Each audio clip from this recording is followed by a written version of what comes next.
Cuando el pueblo de Israel hablaba de Dios, estoy refiriéndome a la antigüedad. Cuando Israel hablaba de Dios, cuando Israel pensaba acerca de Dios, veía en él las características que realmente el Señor tiene. Israel, el pueblo hebreo, veía a Dios como el omnipotente, como el omnipresente, como el Dios poderoso, como el Dios grande, majestuoso, que hizo los cielos y la tierra. Y tenía una visión de Dios bastante clara, o tienen una visión de Dios bastante clara, pero también hay algo que quiero resaltarles, y es que Israel veía a Dios como un Dios lejano. Sí, tenía todas esas características, pero lo veía también como un Dios lejano, como un Dios implacable, como un Dios que emitía sus juicios, pero como un Dios que no estaba muy cerca. Y cuando Jesús viene a esta tierra, vino para acercarnos a Dios. Es decir, solamente vino para mostrar que Israel tenía razón en cuanto a sus pensamientos de quién era Dios, pero había algo que ellos no habían descubierto aún, que Dios quería habitar en medio de ellos.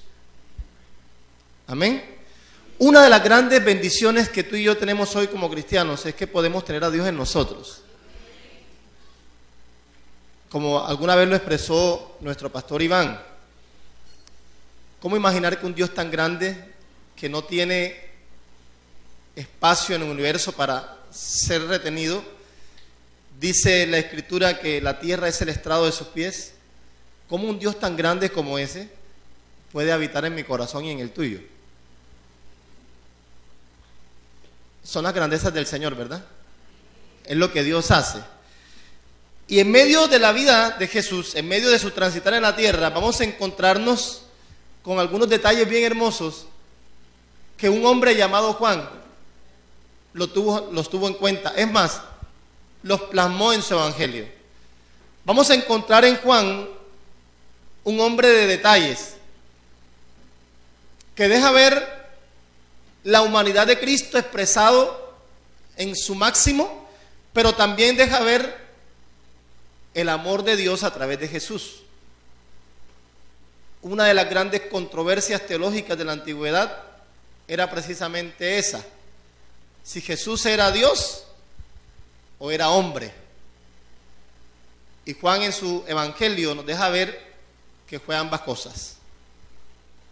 Jesús fue 100% Dios, pero también fue 100% hombre.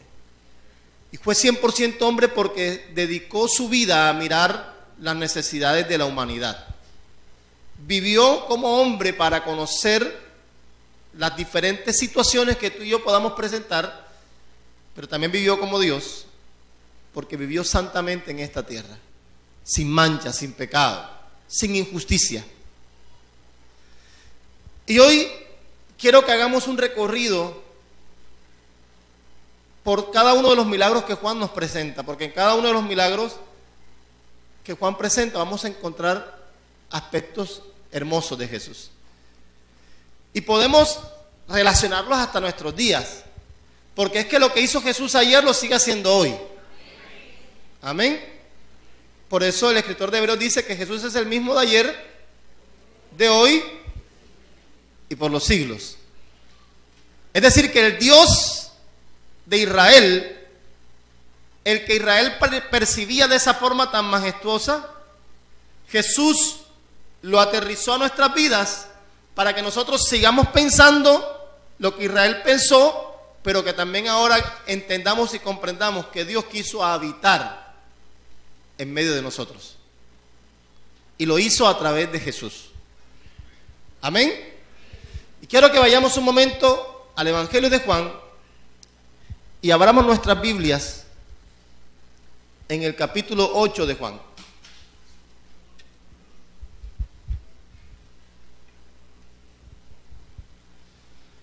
Evangelio de Juan, capítulo 8, Vamos a leer el versículo 12 de este capítulo.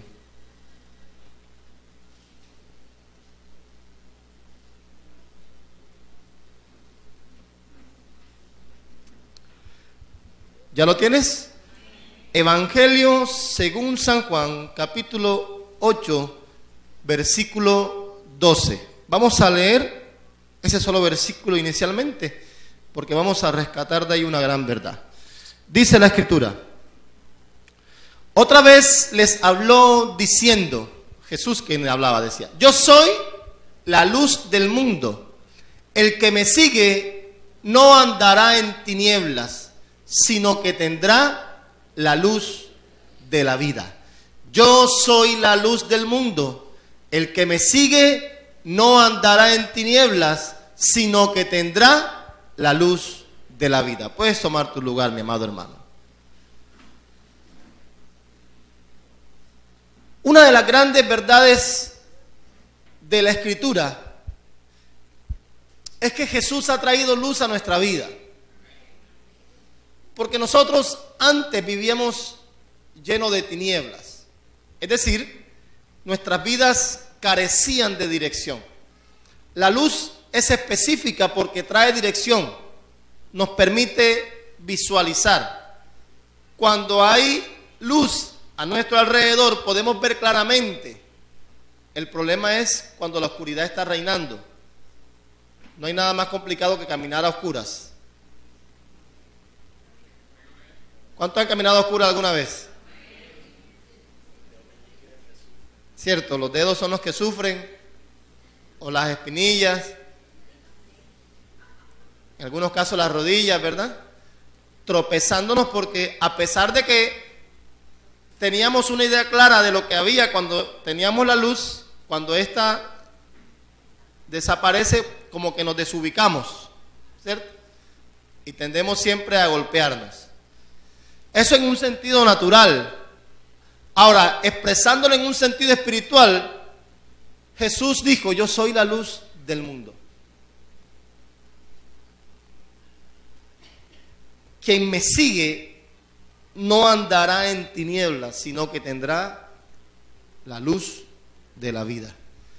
Es interesante porque Jesús nos está garantizando que si nosotros le seguimos a Él, vamos a tener una vida abundante, una vida llena de su plenitud, una vida bajo su dirección. ¿Quién le sigue? ¿Quién le sigue? Hay una diferencia entre conocer y seguir. ¿Sí estamos de acuerdo? Y no es quien conozca solamente o quien haya tenido referencia de Jesús, sino quien le siga.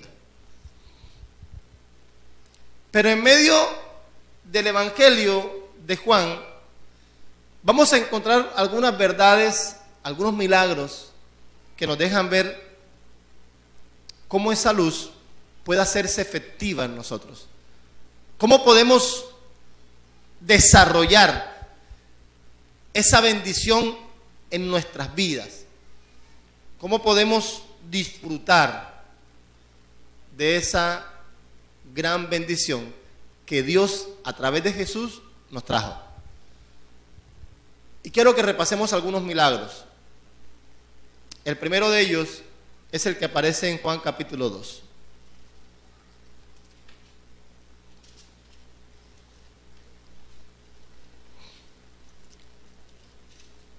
Se conoce como el primer milagro efectivo de Jesús mostrado en las Escrituras. Ya todos conocemos el texto, y es cuando Jesús convierte el agua en vino. Dice la Escritura en el capítulo 2 de Juan que al tercer día se hicieron unas bodas en Caná de Galilea y estaba allí la madre de Jesús. Y fueron también invitados a las bodas Jesús y sus discípulos, y faltando el vino, la madre de Jesús le dijo, no tienen vino. Jesús le dijo, ¿qué tienes conmigo, mujer? Aún no ha venido mi hora. Su madre dijo a los que servían, haced todo lo que os dijere. Para tratar de, porque este texto es hermoso, es amplio, tiene una enseñanza muy profunda, pero para extraer lo principal vamos a decir lo siguiente. Hay algunos escritos en la antigüedad que señalan que María tenía algo que ver en la fiesta, es decir, tenía alguna relación íntima con los que estaban celebrando las bodas. Se ha llegado a concluir, eso no es algo, pues, de pronto está en algunos libros históricos, mas no está en la Escritura, por lo tanto, no deja de ser alguna especulación. Sin embargo, hoy quiero mencionarles para que podamos entender un poco el por qué María estaba tan inquieta cuando el vino se había acabado. Se dice que María era la hermana de la madre del que estaba casándose. Es decir, que se estaba casando su sobrino. Y se llega a la conclusión en algunos libros y de pronto con algunas secuencias de que esa persona que estaba contrayendo nupcias era Juan, el discípulo. Es decir, que Juan era primo de Jesús, de acuerdo a lo que la historia puede entregarnos. Y entonces Juan era el hombre que se estaba casando. Es decir, por eso María estaba tan inquieta cuando el vino se había acabado. Y cuando el vino se acaba, no era porque iban a dejar de emborracharse o cualquier otra cosa que podamos pensar. Las fiestas en Israel, sobre todo las bodas, duraban varios días. Eran muchos días lo que se celebraban y comenzaban generalmente un miércoles. Entonces, al transcurrir 3 días, estamos hablando ya del día sábado, ya se había acabado el vino. Y Jesús, cuando María se le acerca, su mamá se le acerca, la traducción de la Reina Valera es literal, y al principio podemos notar o podemos percibir que hay un tono de grosería en Jesús, pero no. Cuando leemos el contexto y profundizamos más, nos vamos a dar cuenta que Jesús lo que le dice a María es: tú aún no entiendes lo que está pasando, pero deja que llegue el momento. Es decir, deja que llegue la hora en que yo me pueda manifestar. Quizá las palabras de Jesús no fueron perceptibles al oído de María, pero lo que sí estaba segura ella era que Jesús iba a hacer algo. ¿Sí? Y estaba tan segura de lo que Jesús iba a hacer que le dice a los siervos: vaya y hagan todo lo que Jesús les diga. María, en otras palabras, estaba diciendo: yo no entiendo lo que va a pasar, pero Jesús sí sabe, así que hagan todo lo que Él dice. Y por eso los siervos llegaron a donde Jesús, y Jesús, ya conocemos el milagro. Jesús mandó a traer 6 tinajas, las mandó a llenar hasta arriba, y luego dijo: saquen y llévenle al maestresala para que él lo pruebe. Y se dieron cuenta que el agua había sido transformada en vino, y eso garantizaba en primera instancia que el novio no iba a quedar mal en relación a sus invitados, porque era un acto de gran descortesía que en medio de una boda se acabara el vino. Parecía un milagro fuera de lugar. Lo extraño es que el primer milagro que muestra la Escritura es un milagro que no tiene nada que ver con sanidades, con levantar muertos, con otra actividad que podamos denominar crucial e importante bajo de pronto alguna óptica religiosa. El milagro o el primer milagro que Jesús desarrolla es un milagro que tiene que ver con una situación o con un problema en que el novio no tenía la capacidad para seguir manteniendo a sus invitados en la fiesta. Sin embargo, Jesús lo hace y le entrega el vino de mejor calidad. El maestresala dice: ¿por qué dejaste? Le llama al novio y le dice: ¿por qué dejaste el mejor vino para el final? Si generalmente el mejor vino se sirve de primero, para que cuando la gente ya esté saturada, Tú le puedes dar cualquier tipo de vino y no lo vas a sentir, no lo van a sentir, no van a lograr identificarlo, ¿verdad? No van a sentir la diferencia, pero tú dejaste el mejor vino para el final. Importante porque muchas veces nosotros, en medio de nuestro transitar, vamos a encontrarnos con faltantes en nuestras vidas. Vamos a encontrar que estamos quedando mal porque las fuerzas o los recursos que teníamos ya se han agotado. Mas, sin embargo, cada vez que nos acercamos a Jesús, cada vez que Cristo llega a nuestra situación, va a entregarnos lo mejor. ¿Sí puedes repetir eso conmigo? Cristo siempre me entregará lo mejor. Y Jesús garantizó, le dio al novio la tranquilidad de que podía terminar su fiesta, porque el recurso principal no iba a faltar. Yo quiero decirte algo en esta mañana. Hay cosas que para ti y para mí a veces no son muy representativas, en el sentido de que nos da pena decirle al Señor que se encargue de ellas. Si tenemos un problema económico, se lo pedimos al Señor. Si tenemos un problema de tipo familiar, le pedimos al Señor. Pero hay situaciones que nosotros podemos considerar que son demasiado triviales, es decir, que no son muy importantes, que para Dios pueden sonar insignificantes, y por lo tanto no le pedimos al Señor. No se lo pedimos porque pensamos que ya, o sea, si se dio, se dio, si no se dio, no se dio y no pasa nada. Pero a través de este texto, Jesús quiere mostrarnos que Él tiene cuidado de nosotros aún de las cosas más pequeñas. Y Él obra milagros aún en esas situaciones. Y lo más importante, aunque tú no lo creas, Él siempre quiere dar lo mejor para ti. Él siempre quiere mostrarte lo mucho que tú le importas. Y aunque tú no entiendas el actuar del Señor, deja que Él lo haga, porque Él lo va a hacer muy bien. Hay veces que no entendemos lo que Dios está haciendo, pero no por eso quiere decir que no vamos a recibirlo. Dios lo está haciendo, lo va a hacer y lo va a hacer siempre excelentemente. Amén. Dale un aplauso al Señor.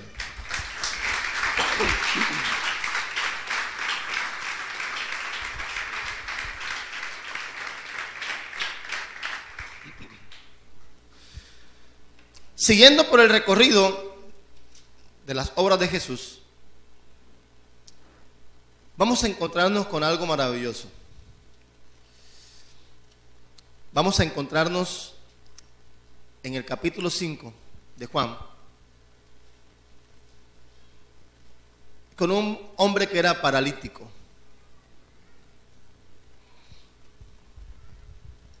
Dice el versículo 5: y había allí un hombre, está hablando de el pórtico de Betesda, y había allí un hombre que hacía 38 años que estaba enfermo. ¿Cuántos años? 38. Dice, cuando Jesús lo vio acostado y supo que llevaba ya mucho tiempo así, le dijo, ¿quieres ser sano?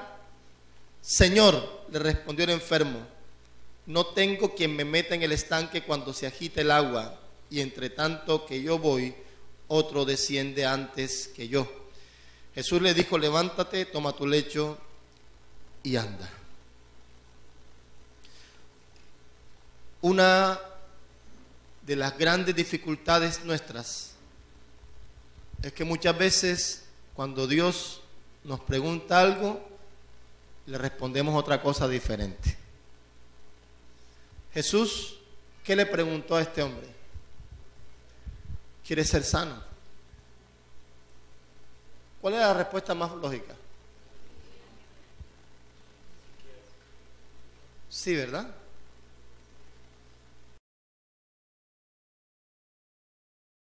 El hombre dice, llevo ya mucho tiempo tratando de llegar a la piscina, pero antes que yo llegue, otro se me adelanta.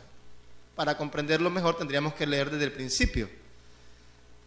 Cuando dice la Escritura que se creía, se tenía la creencia de que un ángel descendía de vez en vez y agitaba las aguas del estanque, y el primero que llegaba a las aguas y se sumergía en ellas era sano. Es decir, para este paralítico, por eso la Biblia resalta, o Juan resalta que era paralítico, le era muy difícil. Mientras él intentaba moverse, otro llegaba primero. Dice la Biblia que llevaba 38 años con su enfermedad, mas no se resume o no se dice cuántos años llevaba tratando de meterse a la piscina. Y como era de cuando en vez o de vez en cuando, no era avisado que el ángel descendería a mover las aguas, por lo tanto debían estar ahí ¿qué? Todo el tiempo, toda su vida gastada esperando algo. Interesante, porque nosotros podemos vivir como ese paralítico.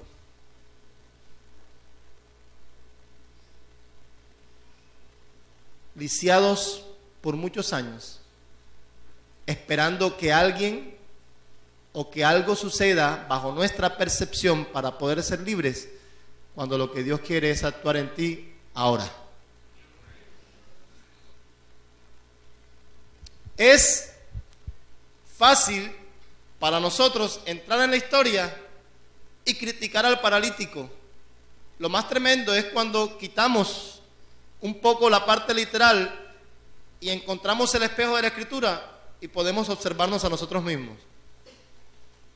Tú y yo podemos tener años, escúchame bien, años padeciendo por algo, sufriendo por algo, bajo la necesidad de algo.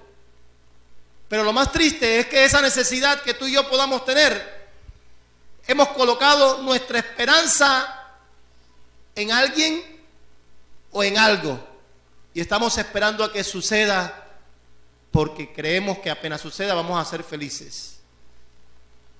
Y Jesús llega a nuestras vidas y nos pregunta, ¿tú quieres ser feliz? ¿Tú quieres ser sano? Y le respondemos, Señor, cuando eso suceda, cuando fulano me diga, cuando fulano me haga, cuando aquel me abra, cuando aquel me preste, entonces yo seré feliz. Y le respondemos a Jesús como le respondió el paralítico. Y lo que el Señor te pregunta es, ¿tú quieres ser feliz aquí y ahora? No bajo lo que tú pienses y creas que vas a ser feliz o te va a hacer feliz, sino bajo la percepción de que Él es el que tiene la facultad, la capacidad y el poder para tomarte de la situación más despreciable que puedas vivir y llevarte a lo más hermoso que Él quiere entregarte. Jesús le dijo, levántate, toma tu lecho y anda. Es decir, no necesitas esperar más. No necesitas seguir creyendo que un ángel va a venir a mover el agua y que alguien te va a tomar así, te va a llevar así para que tú puedas ser el primero. No necesitas eso. Solo necesitas abrir tu corazón y permitir que yo entre a tu vida.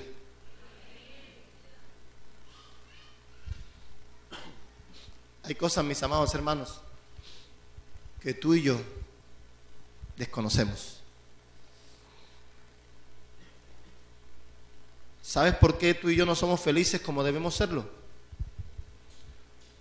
Porque tenemos nuestras esperanzas en cosas o personas y no en Jesús.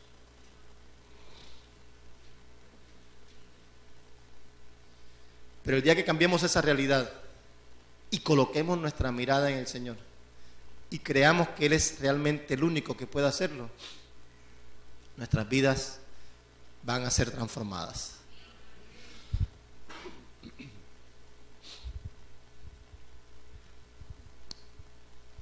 Mira cómo Juan va mostrando y cómo Juan va identificando cómo a través de tu necesidad, cómo a través de mi necesidad, el Señor va obrando. Vamos al capítulo 9.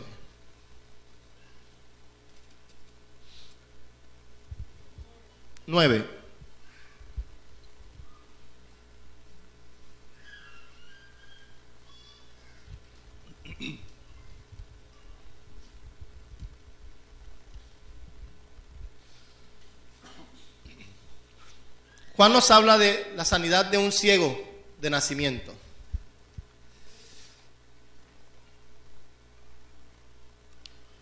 Había una situación especial y Juan comienza narrando lo siguiente, que cuando los discípulos vieron a este hombre,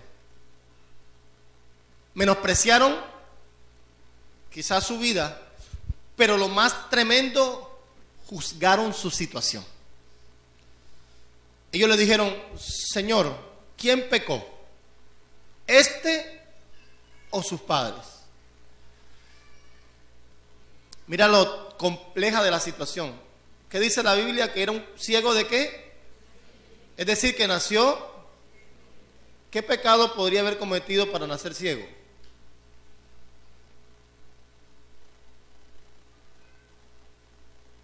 Si nació ciego, es decir, ¿qué pecado tenía? Sin embargo, la pregunta fue: ¿quién pecó? ¿Este o sus padres? Y Jesús le respondió: ni él ni sus padres. Dejen de preguntar tonterías. Sino que la gloria de Dios será manifiesta en él. Conocemos la historia, tendremos que leer los capítulos completos, pero nos vamos a dar cuenta que Jesús le sanó. Y cuando Jesús le sana, fue tanta la felicidad de este hombre que los fariseos comenzaron a interrogarlo con respecto a su sanidad. Y comenzaron a molestarse porque este hombre estaba dando fe, testimonio, estaba resaltando, estaba dando gloria y honor a Jesús. Y los fariseos comenzaron a molestarse porque Jesús era, entre comillas, su enemigo. La historia es preciosa, pero no podemos detenernos ahí. Pero llega el punto en que el ciego el que era ciego estaba tan indignado porque los fariseos querían llevarlo a que él dijera cosas que no tenía que decir, hasta que les dice: bueno, ustedes que tienen envidia, porque él pudo hacer lo que ustedes no pueden hacer.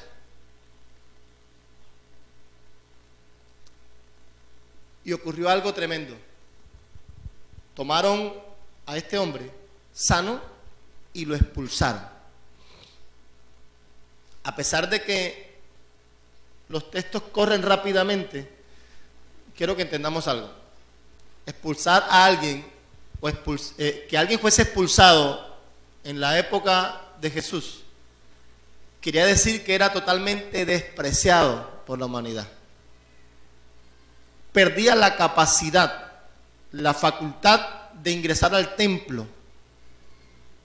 Era concebido peor que un ateo, como una persona despreciable. Y lo tremendo de todo esto es que la felicidad que este hombre podía tener después de haber recibido su sanidad, algo que jamás había experimentado, como era el poder ver, ahora que ya lo tenía, entonces le llega un mal tremendo. Ahora es expulsado.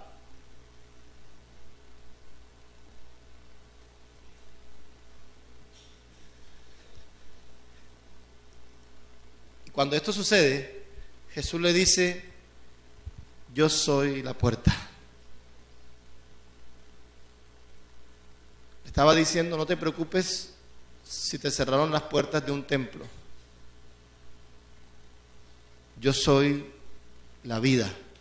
Y si tú entras a través de mí, tú tendrás vida eterna.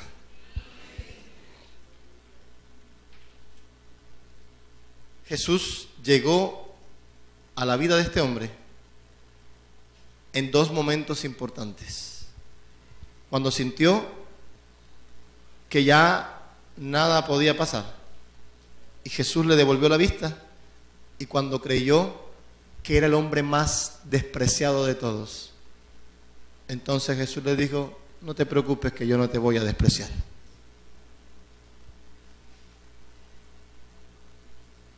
¿Cuántas veces nos hemos sentido nosotros despreciados, apartados?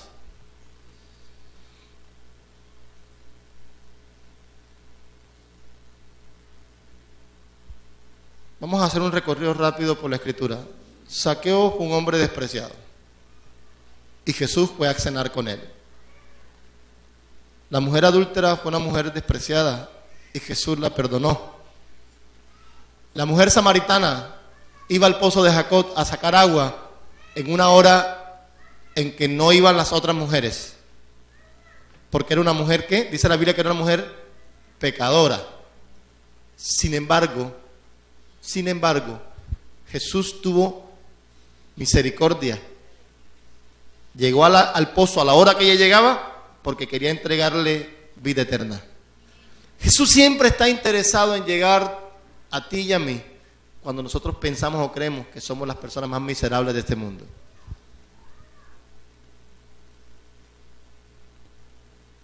Y Jesús llegó y le dijo a este hombre que era ciego: te voy a devolver la vista. Y cuando lo despreciaron por allá, le dijo: ven, que yo te voy a recibir. Mostrando siempre su humanidad. Mostrándole al mundo que no solamente tenía poder para hacer milagros, sino que también tiene el suficiente amor para recibirte, sea cual sea tu situación. Hermoso, ¿verdad? Sea cual sea tu situación, no importa lo que hayas cometido, no importa lo que hayas vivido, no importa lo que haya pasado, el Señor siempre tiene sus brazos abiertos para recibirte, sus manos dispuestas para sostenerte y su amor presto para llenarte de Él. Amén. El capítulo 6, vamos a devolvernos un poco.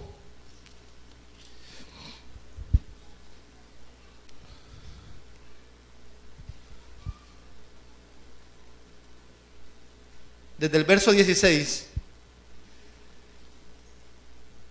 Juan nos presenta otro milagro de Jesús, cuando Jesús anda sobre el mar. Dice que al anochecer descendieron sus discípulos al mar y entrando en una barca iban cruzando el mar hacia Capernaum. Estaba ya oscuro y Jesús no había venido a ellos, y se levantaba el mar con un gran viento que soplaba. Cuando habían remado como 25 o 30 estadios, vieron a Jesús que andaba sobre el mar y se acercaba a la barca y tuvieron miedo. Mas él les dijo: yo soy, no temáis. Ellos entonces con gusto le recibieron en la barca, la cual llegó enseguida a la tierra a donde iban. En este texto vamos a encontrar tres aspectos hermosos de Jesús. En medio de una gran tormenta que los discípulos vivían, podemos pensar que el milagro más sorprendente del que se registra ahí, bajo nuestra vista, es: Jesús andó sobre el mar. Eso fue lo espectacular. Jesús caminó sobre el mar, ¿cierto? Es lo que podemos resaltar de este milagro. Pero yo quiero que vayamos más al fondo y miremos tres situaciones que el Señor siempre tiene en cuenta y que a veces nosotros pasamos por alto. Dice la Biblia que Jesús había despedido a la multitud. Recordemos que esta palabra viene después de la multiplicación de los 5,000, cuando Jesús multiplicó los panes y los peces. Y él se detuvo para que la gente pudiese retirarse y le dijo a sus discípulos: vayan ustedes adelantando. Y luego Jesús subió al monte a orar. Pero en medio del monte él tenía la visión de cómo iban sus discípulos. Y lo primero que quiero mostrarte entonces es que Jesús siempre nos ve. Jesús siempre está ¿qué? Atento. Aún en las más grandes de nuestras tormentas, Jesús tiene su mirada puesta en nosotros. Tú piensas que te vas a ahogar, pero Jesús te tiene en su mirada. Y estaba ahí, ¿verdad? Estaban sus discípulos temerosos, y cuando Jesús ya los había divisado, entonces hizo algo también. Se dirigió hacia ellos. Jesús siempre irá donde tú estás. En otras palabras, Jesús llegará en el momento exacto que tú lo necesites. Jesús obra de maneras diferentes, pero jamás llegará tarde a una situación tuya o mía. ¿Sí? Jamás llegará tarde. Marta pensó que había llegado demasiado tarde cuando le dijo, si hubieses estado aquí, mi hermano no hubiese muerto. Jesús le dijo, yo soy la resurrección y la vida. El que cree en mí, aunque esté muerto, vivirá. Los discípulos pensaron que iban a perecer. Sin embargo, antes de eso, Jesús ¿qué? Llegó. Tú puedes pensar que Jesús te tiene olvidado. Tú puedes pensar que la situación que estás viviendo te ha marginado y que nadie está contigo. Pero hay algo que quiero decirte. Jesús nunca te ha dejado de observar. Y Él está aproximándose hacia ti. Porque en el momento más crucial de tu tormenta, Él va a llegar y va a mandar a calmarla. Hermoso, ¿verdad? ¿Sí te regocijas con eso?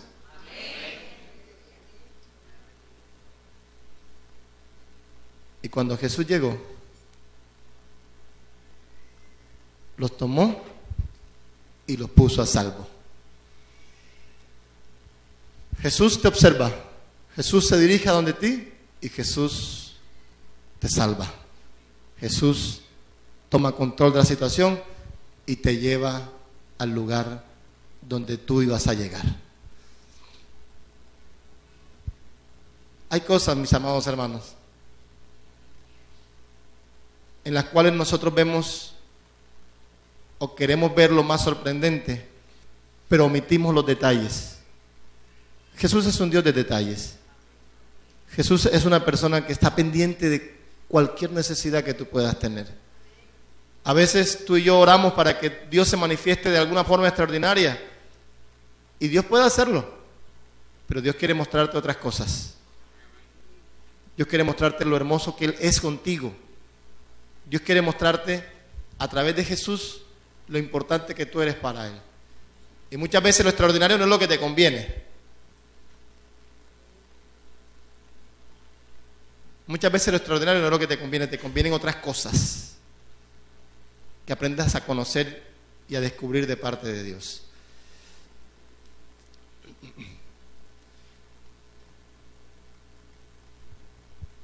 Nuestros errores muchas veces nos llevan a vivir circunstancias difíciles. Y como Dios es un Dios de misericordia, Dios tiene cuidado de nosotros. Pero en medio de su misericordia, Él trae enseñanzas. Voy a colocarte un ejemplo rapidito.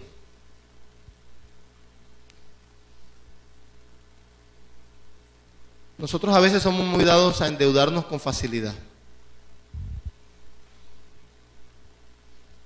Y como las cosas llegan así como se presentan tan fácilmente muchas veces, pensamos que esa es la solución. Y Dios, después que hayamos cometido ese error, comienza a trabajar en nosotros. Comienza a trabajar en nuestro temor, en nuestra angustia.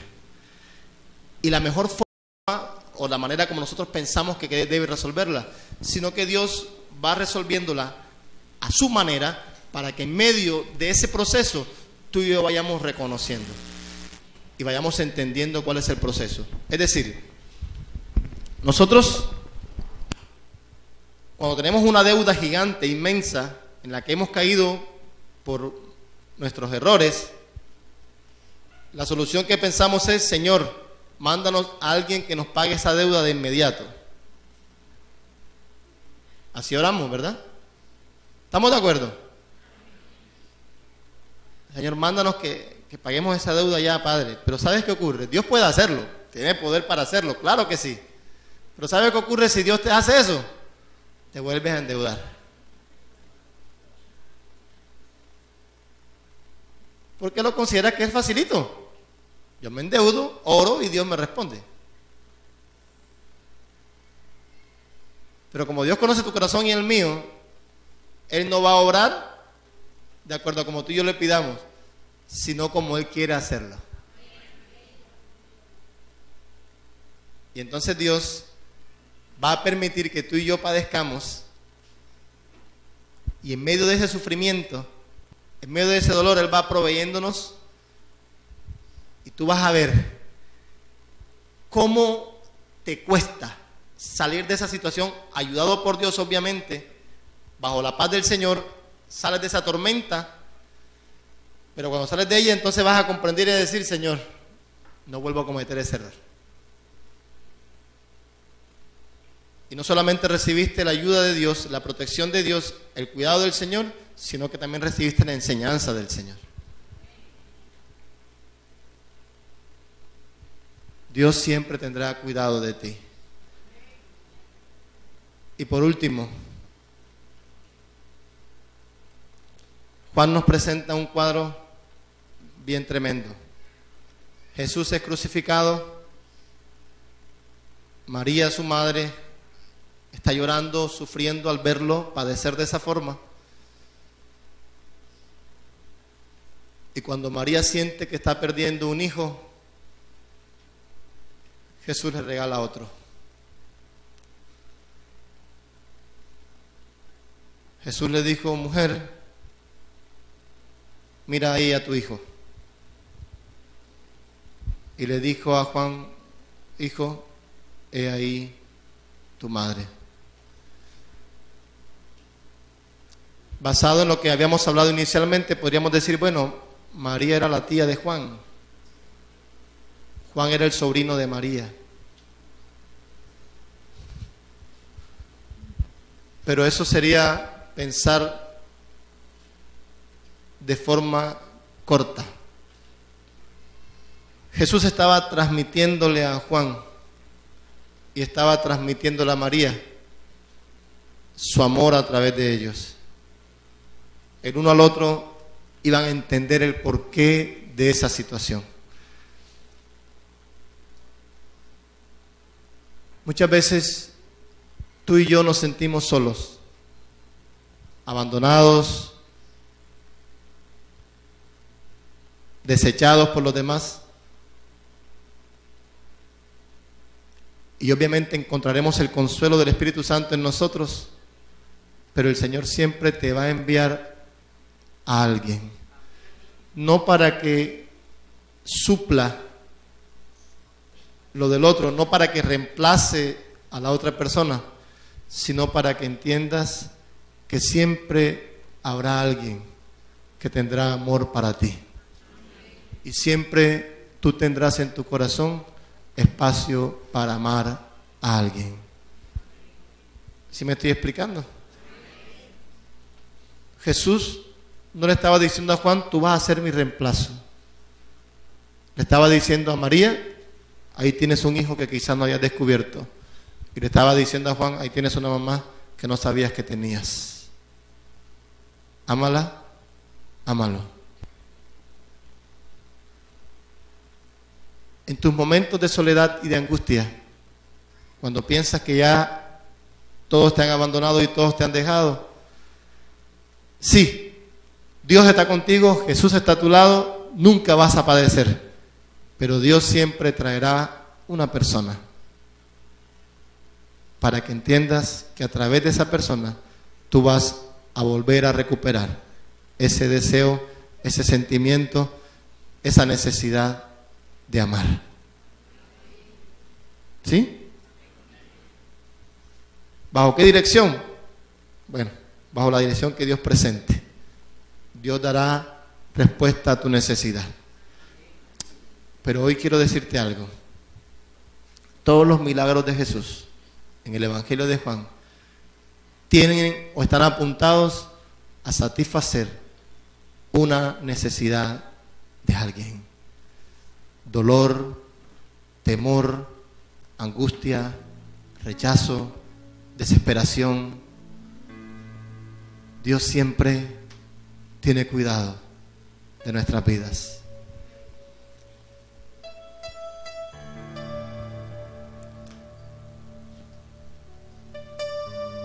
Yo no sé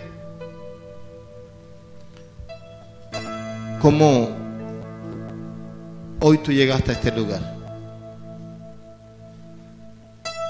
porque nuestras vidas solamente son conocidas 100% por Dios.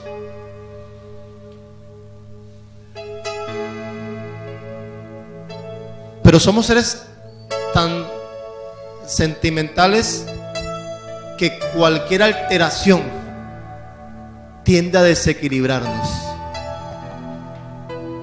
Hoy yo puedo estar bien, pero puede ocurrir algo que me puede desestabilizar emocionalmente. Quizá porque llega el temor a mi vida, el temor por algo que me dijeron, el temor por algo que creo que puede suceder. O a veces cuando siento que estoy en lo más alto de mi felicidad, alguien viene y me desprecia.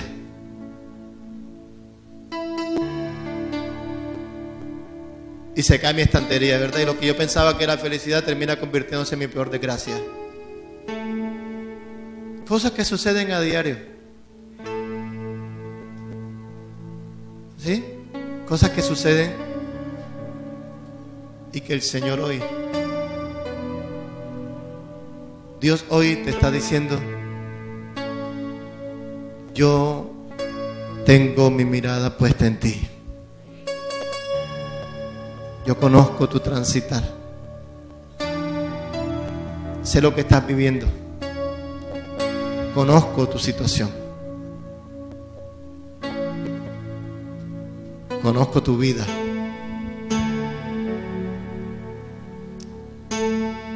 Y no solamente te dice que te está viendo, sino que también te dice: voy camino, voy rumbo a ayudarte.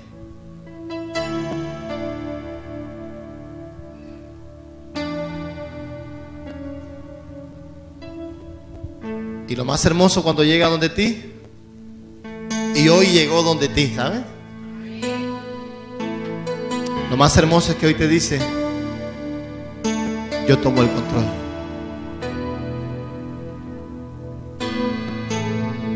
Yo tomo el control. Es decir, suelta lo que tienes. Déjaselo en las manos al Señor. Él lo va a hacer mejor que tú y mejor que yo. Él sí lo puede hacer. No sigas como el paralítico de Betesda, que tenía años y años esperando al que alguien lo ayudase a entrar en el estanque, cuando quien está frente a ti hoy, Jesús, lo puede hacer solamente con una palabra. Jesús le dijo a este hombre: levántate y anda. 38 años de necesidad desaparecieron con una palabra de autoridad. ¿Cuántos años, cuánto tiempo, cuántos meses, quizá toda una vida tú llevas padeciendo con respecto a algo?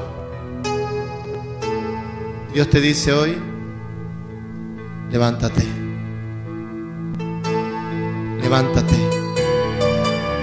La expresión toma tu lecho y anda significa recoge lo que ya no vas a usar más. Deshazte de aquello que ya nunca más tendrás la necesidad de usar. Y anda, es decir, camina conmigo. Llegando al versículo inicial que leímos, el que me sigue no andará en tinieblas, sino que tendrá la luz de la vida.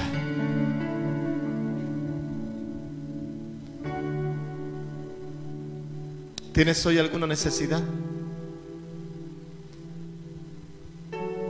Jesús está dispuesto a ayudarte.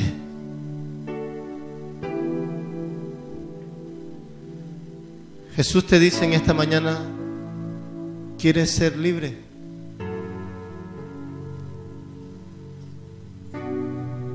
¿Quieres ser sano? ¿Quieres recibir mi milagro? No le comentes a Jesús lo que esperabas. No le comentes a Jesús otro tipo de dificultades. Solamente dile: sí quiero. Y yo hoy quiero orar por ti.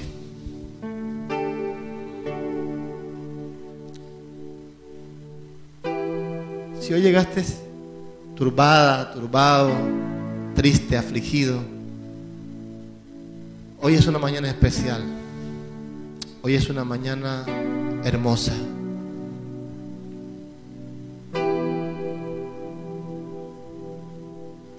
Hoy el Señor Jesús quiso estar en este lugar. Es decir, Él vino donde tú estabas o donde tú estás, y vino para librarte. ¿Quieres que el Señor te libre? ¿Quieres que el Señor te sane? ¿Quieres que el Señor haga un milagro en tu vida? Colócate sobre tus pies, que voy a orar por ti.